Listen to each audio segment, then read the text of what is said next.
Welcome to Confessions, where a new fear is unlocked because of a creepy behavior from the boyfriend. This story is from Asimneb, where he gets a crazy experience in massage parlor. Got jerked off at massage parlor 3x etc. I am a 54-year-old married man. My wife and I haven't had intimacy for years. I yearn constantly for a woman. I have looked at so much porn that it hardly does anything for me. I am on antidepressants and haven't had a credible erection in years. When I get a chance, I go to bars where no one knows me just to get drunk and talk to women, although the latter part has not panned out. I have spent hundreds of dollars on hookup websites, only managing to sext with some lady overseas. 3 times, I have gone to massage parlors to get jerked off. I don't want to do that again. You seem to be experiencing a deep sense of longing and frustration in your current situation. It's understandable that the lack of intimacy in your marriage has taken a toll on you.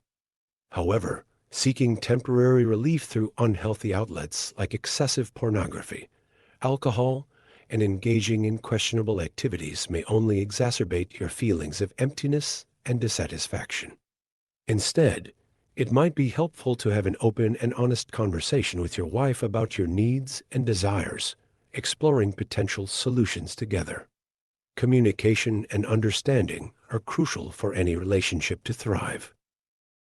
This story is from Wet Intercourse, where she gets new fear because of her boyfriend. My boyfriend made me repulsed by men. This is not proofread.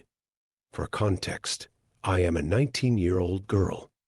Last year, I started dating a guy my age. He was nice at the beginning, would treat me with affection and as an equal human being.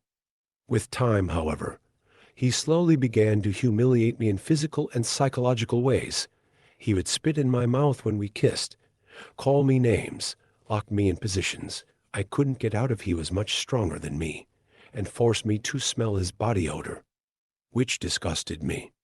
I told him that made me uncomfortable, but he replied multiple times saying that I was just being petty, and because I allowed him to do that in the first place, I secretly liked it. Of course, we eventually had intimacy. The first time was great, but as time passed, I noticed he wouldn't return my actions. He loved when I gave him head, and so I did even if I disliked doing it. But he wouldn't do the same for me because it smells disgusting. He would barely cuddle with me, and every time he had the chance, he would just demand intimacy from me. When we showered and I complained that I was cold, he refused to turn up the temperature. He would say that I was just frail. Eventually, I just stopped complaining and did as he said, but he would blame me when I didn't get wet or when I said I wanted to stop.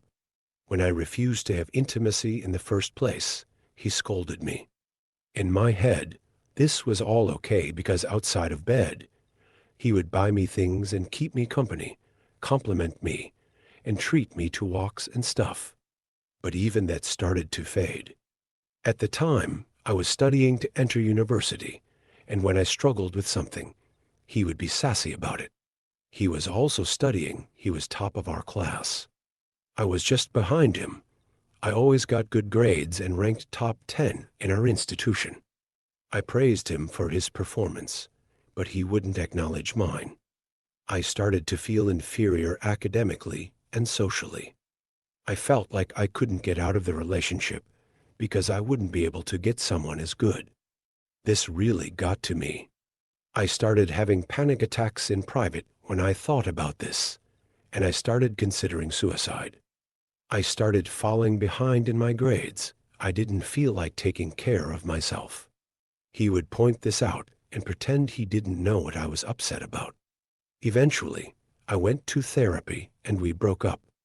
It's been a year since, but I noticed I feel repulsed by the idea of relationships. I start to gag when someone touches me for more than a few seconds. I can't masturbate because I remember what he did to me, and I just feel like dying. I don't talk to him anymore. I'm in university, and I've got my life together again. I have friends. I exercise every day. I eat healthy.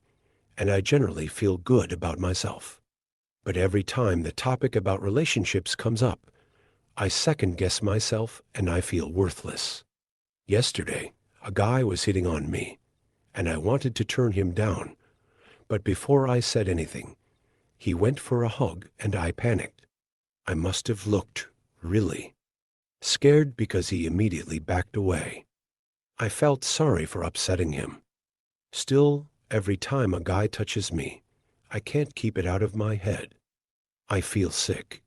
I don't have a problem with other girls touching me or hitting on me, but every time a guy does it, I want to unalive myself. I wish I could return to my normal self. I wish I could enjoy sexual pleasure again. I feel bad for turning guys down. I don't want to become a people pleaser, but every time I upset someone, I feel like they are going to lash out on me. It wasn't like this before I started dating that guy. What should I do? Talk to my family? Friends? I don't have money to pay for therapy. Last time, my mom did it, and it stressed me out too much having to explain to her why I wanted to go. I don't think I was sincere with my therapist, too. I am lost. You've been through a really difficult and abusive relationship, and I want you to know that it is not your fault. Your ex-boyfriend's actions were completely wrong and unacceptable. It's understandable that you're now feeling repulsed and anxious about relationships and physical contact. It's important to reach out for support from people who care about you, such as your family and friends. Talking about your feelings and experiences with them can help provide some emotional relief and understanding. While therapy may be beneficial, if it's not currently accessible for you, there are other resources available, such as support hotlines or online support groups where you can receive guidance and advice.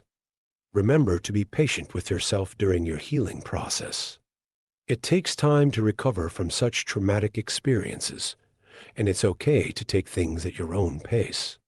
Focus on self-care, surround yourself with positive influences, and gradually work on rebuilding your self-esteem. And trust.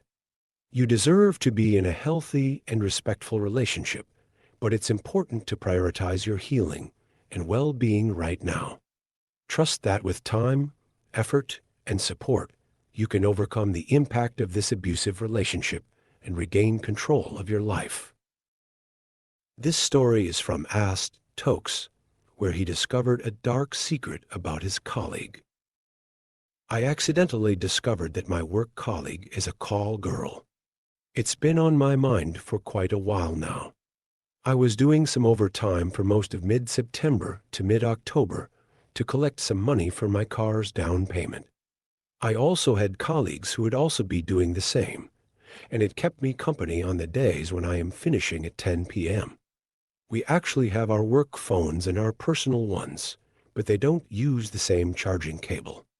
The work one uses USB-C, and my iPhone obviously uses the iPhone charger.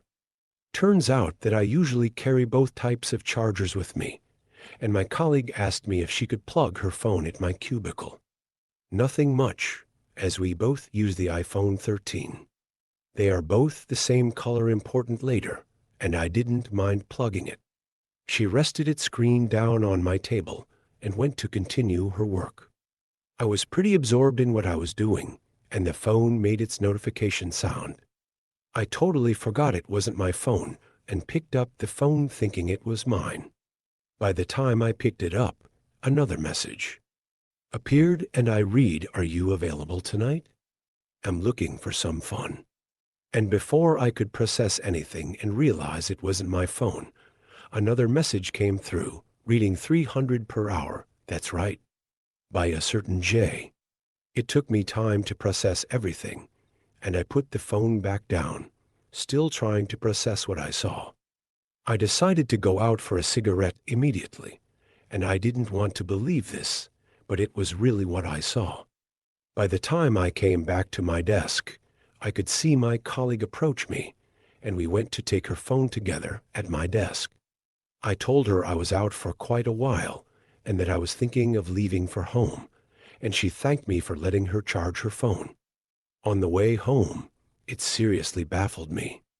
I have nothing against people in the intimacy industry, but I would have never imagined that this colleague would be in it. It kinda left me shocked, but I obviously never brought it up again, because what's my deal in what she's doing in her personal life, and I don't think I will again. Obviously, it's strong speculation from the limited amount of data I have, but again, it was some weird series of messages. You could have handled the situation better by addressing the issue directly with your colleague. It's understandable that you were shocked and didn't want to invade her personal life, but discussing what you saw could have cleared up any misunderstandings and provided a chance for open communication. However, it's important to remember to approach such conversations with sensitivity and respect.